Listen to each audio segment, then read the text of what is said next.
안녕하세요. 내 인생의 마지막 뜻을 가장 안전하게 지키는 방법, 바로 유언이죠.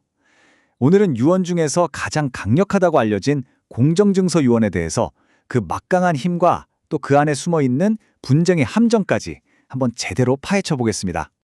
자, 그럼 바로 핵심 질문부터 던져볼게요. 만약에 유언을 남기는 분이 알츠하이머나 선망 증세로 정신이 좀 오락가락 하신다면 그분이 남긴 유언은 과연 법적으로 효력이 있을까요? 오늘 이야기는 바로 이 질문에서부터 시작합니다. 이 질문에 대한 답을 찾으려면 실제 있을 법한 한 가족의 이야기 속으로 들어가 보는 게 가장 빠르겠죠. 좀 안타까운 얘기지만 우리 모두에게 정말 중요한 교훈을 줄 겁니다. 자, 때는 2025년 11월입니다. 한 어르신이 병상에서 마지막 유언을 남기는데요. 근데 이게 웬일이죠? 재산의 상당 부분이 가족이 아니라 평생지기 친구였던 김철수 씨한테 돌아간 겁니다. 그리고 어르신이 돌아가시자마자 동생인 김영수 씨가 이 유언 무효다! 라면서 소송을 걸면서 이 분쟁에 막이 오릅니다. 김영수 씨의 주장은 아주 간단하고 명확했어요. 우리 형님, 그때 알츠하이머랑 선망 증세 때문에 제정신이 아니었다. 그러니까 그 상태에서 한 유언은 법적으로 아무 힘도 없는 거다. 바로 이거였죠. 자, 근데 이 사건의 한가운데 바로 공정증서 유언이라는 게 있습니다. 아니, 동생이 저렇게까지 주장을 하는데 왜 이 유언을 뒤집기가 그렇게 힘든 걸까요?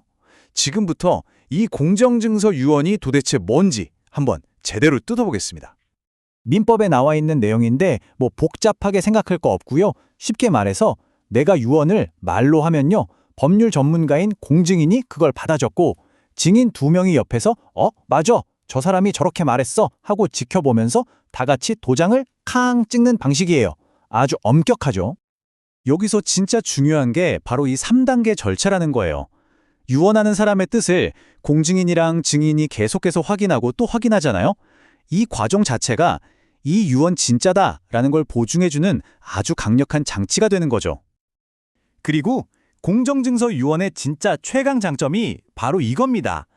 다른 유언들은요, 돌아가신 다음에 법원에 가서 이 유언 진짜 맞아요 하고 검사를 받아야 하거든요.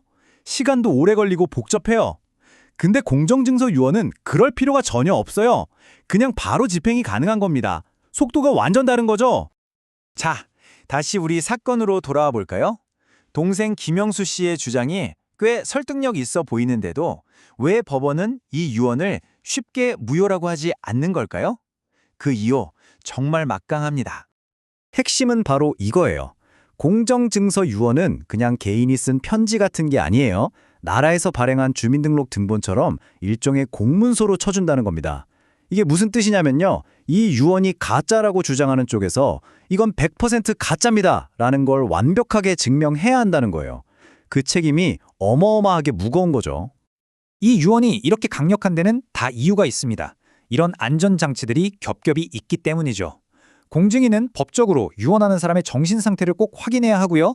만약에 공증인이나 증인이 거짓말을 한다? 그럼 바로 형사처벌감입니다. 이러니 이 사람들이 법정에서 하는 말은 신뢰도가 아주 높을 수밖에 없는 거죠. 그리고 실제로 이 사건 재판에서 공증인이랑 증인 2명이 똑같이 이렇게 증언을 한 겁니다. 유언하실 때 고인의 의식은 아주 또렷했고 자기가 누군지, 재산이 뭔지, 누구한테 주는지 정확히 알고 계셨습니다. 라고요. 이게 바로 동생 김영수 씨의 주장을 정면으로 반박하는 결정적인 증거가 된 거죠. 법원의 생각은 이렇습니다. 사람의 정신 상태라는 게 하루 종일 똑같을 수는 없다. 평소에 좀 오락가락했더라도 유언장을 작성하던 바로 그 순간, 그 짧은 순간에 정신이 멀쩡했다면 그 유언은 유효하다. 이겁니다. 그러니까 병연 기록만 가지고 그때도 정신이 없었을 거야 라고 단정하기는 어렵다는 거죠. 자, 그럼 공정증서 유언이 무조건 정답일까요? 꼭 그렇지만은 않겠죠. 지금부터 여러분이 제대로 판단하실 수 있도록 장점과 단점을 하나하나 비교해 드릴게요. 보시는 것처럼 장점은 아주 확실해요. 빠르고 법적으로 튼튼하고 위조 걱정도 없죠. 근데 단점도 만만치 않습니다. 일단 돈이 들고요. 나중에 마음이 바뀌어서 딱 한 줄만 고치고 싶은데 해도 안 돼요. 이 복잡한 걸 처음부터 싹 다 다시 해야 합니다. 굉장히 뻣뻣하죠. 비용은요, 재산이 얼마냐에 따라 다른데 법으로 정해진 상한선이 있어요. 최대 300만 원. 그 이상은 못 받습니다. 근데 물론 공증인이 병원이나 집으로 직접 와달라고 하면 출장비 같은 추가 비용은 붙을 수 있다는 거, 이거는 알아두셔야 해요. 지금까지 절차, 장단점 이런 걸 쭉 살펴봤는데요. 사실 이 모든 걸 다 떠나서 정말 가장 중요한 핵심 딱 하나가 남아 있습니다. 바로 이겁니다. 아무리 법적으로 완벽하게 공정증서 유언을 만들어 놔도요. 돌아가실 때쯤 돼서 그때 정신이 온전치 않았다는 의심이 나오기 시작하면 결국엔 소송으로 가게 될 수 있다는 겁니다. 이기든 지든 그 싸움 자체가 가족들한테는 정말 큰 상처가 되는 거죠. 그래서 오늘 이 긴 이야기를 통해서 우리가 얻어야 할 가장 중요한 교훈은 바로 이겁니다. 진짜 분쟁을 막는 건 유언의 종류가 아니라 유언을 하는 타이밍이라는 것. 정신이 가장 건강하고 또렷할 때 미리 준비하는 것. 그게 바로 최고의 상속 설계입니다. 유언은 그냥 재산을 나누는 문서가 아니죠. 내 삶의 마지막 목소리고 남는 사람들에게 전하는 마지막 메시지입니다. 오늘 제 이야기가 여러분의 그 마지막 메시지를 어떻게 남길지 한번 진지하게 생각해보는 그런 계기가 되었으면 좋겠습니다.